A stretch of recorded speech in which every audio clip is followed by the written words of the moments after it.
Let me tell you how a simple floppy disk got me banned from my favorite computer store.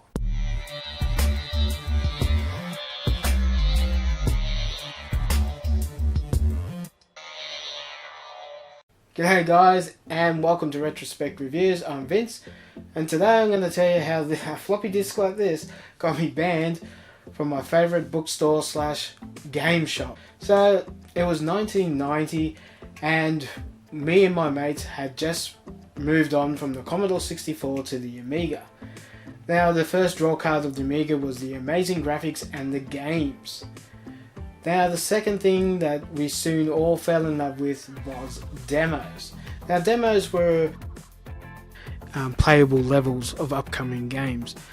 These were demonstrations of the skill of programmers, graphic artists, computer musicians, people who were Amiga enthusiasts.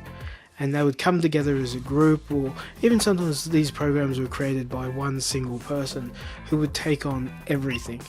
Soon clubs sprung up, and these files were shared across bulletin boards and just swapped among Amiga enthusiasts. One of the places that I discovered that had these demos was a bookstore that sold not only books, but they sold computers and board games and all sorts of wonderful things like that. So this is a store that my family had been going to for at least 10 years. It was one of the stores that we bought most of our Atari 2600 games from, and the reason we used to keep going back to that store because my father worked night shifts.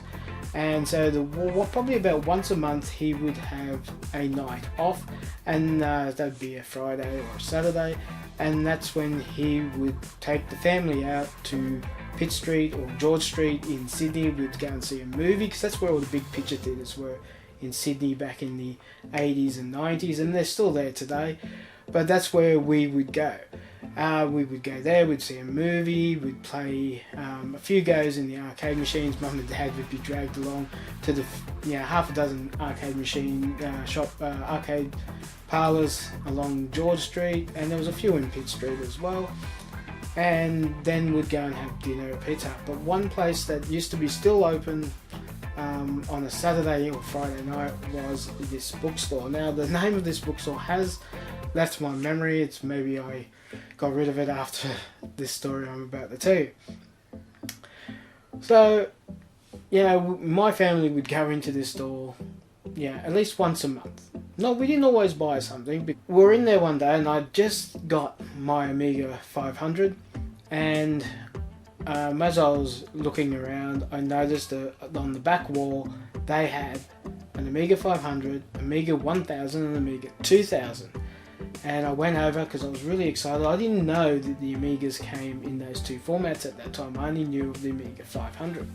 As I was looking at what the Amiga 1000 and 2000 could do, I was approached by one of the salesmen. He would have been in his probably 20s, and he started showing me these demos that were on the hard drive of the Amiga 1000. And I said, is there any chance I could get copies of these? He said, yeah, no worries, no, just bring me some discs and I'll copy the demos over for you.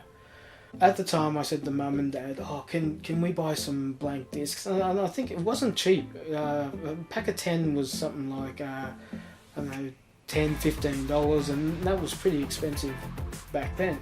So they agreed to buy me some discs, and he copied some games for me, demos for me. So I went home and showed all my mates, and this was brilliant. Everyone was impressed that I got these demos. I got this one here, Bud Brain, still got his handwriting on it here, Bud Brain 1 and 2. He gave me Addams Family demo and a few others, and I would go back from time to time, and as I got older, I could go on my own. And so the way I got banned from this shop, I went back with a mate of mine, and they had a demo of a game called Ports of Call. Now at the time we didn't have any discs on us, and we couldn't afford to buy a packet of discs. And my mate was really, he really wanted this game, or at least a demo of it.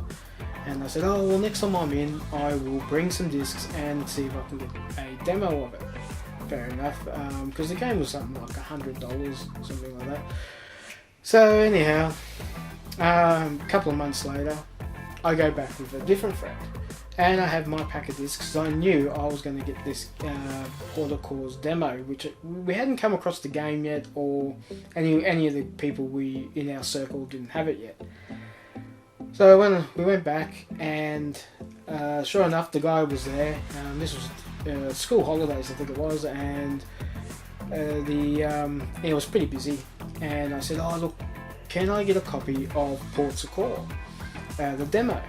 And he said, yeah, no worries, I'm pretty busy, but I know you know what you're doing. You go over there and just go through the demos and whatever and take what you want. And I said, oh great. So I went over there, put my discs in, and the first 5 went okay, no trouble at all. But I went and put in another one, and I must have had something on it, and it said not enough data, and that was, I was trying to copy over Ports Call. And I thought, oh, alright, I'll just format that. Clicked on format, not even realising that the hard drive was assigned the normal DFO drive for the floppy drive on the Amiga 500. Clicked format, and it started to proceed. And I'm thinking, wow, this is going for a very long time. In the meantime, the clerk comes back over and he says to me, oh, what are you doing? And I went, well, I'm just formatting a disc because I want a copy of Ports of Call, the demo. And he goes, no, you're formatting my hard drive, or the hard drive of the Amiga 1000. And you could just imagine, I just went pale as a ghost, and I'm thinking, oh, what can we do? And he said, nothing, we've lost, you've wiped half the data off. And that time, his boss came over then and said, well, what's going on? What's the commotion? He goes, oh, this kid's just formatted the 1000 hard drive. We've lost everything. Oh, can't we get it back? The manager's saying. So the sales clerk's saying, there's absolutely nothing we can do. And the manager, he is ropeable, because I'm not sure what came with the Amiga 1000. I wasn't really that familiar. Only what I learned in the shop. I didn't know what came in the packaging. I'm assuming there would have been some kind of backup disk. Anyhow, but the thing that I was really annoyed about or upset about was that all the demos and that people had brought in for them that they didn't have original copies for, all that data, all that information was gone.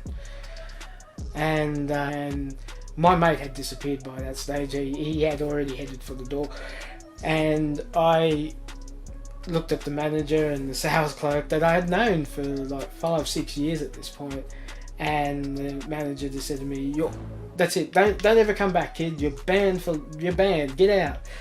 So I grabbed my stuff and I was gone. And to this day I still, even though that shop's not there anymore, I still never brought myself to go back to that store. So I'm not sure when that store closed, because not soon, probably a year or two after that, I moved away from Sydney, and even though I had been back over many years to see friends, family and so forth, I could never bring myself to go back to that shop. Well, that's how a humble floppy disk got me banned from my favourite computer and bookstore. So in the comments down below, let me know about any of your bad formatting experiences, or where you've been banned from. And don't forget to like and share this video, because it really does help out the channel. And if you're new to the channel, don't forget to subscribe and hit the notification bell, because it lets you know when I upload a new video. Well, that's it for me. Thanks for watching, and I'll catch you next time. Bye.